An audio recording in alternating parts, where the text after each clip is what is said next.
ధాన్యం ఉత్పత్తిలో దేశంలోనే నెంబర్ 1గా ఎదిగిన తెలంగాణ రాష్ట్రాన్ని చెడగొట్టడమే లక్ష్యంగా రేవంత్ రెడ్డి పాలన కొనసాగుతుందని బీఆర్ఎస్ శాసన మండలి పక్ష నాయకుడు సిరికొండ మధుసూదనాచారి అన్నారు.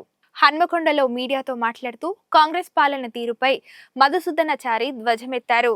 దేశంలో ధాన్యం ఉత్పత్తిలో నంబర్ 1 స్టేట్ ఏదంటే అది తెలంగాణగా తీర్చిదిద్దినటువంటి నాయకుడు కేసీఆర్.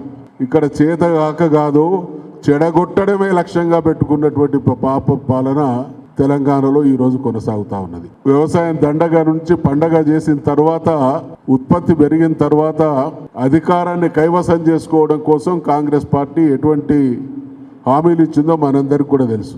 మరి ఇచ్చినటువంటి హామీలు నెరవేర్చడంలో ఘోరమైనటువంటి వైఫల్యం.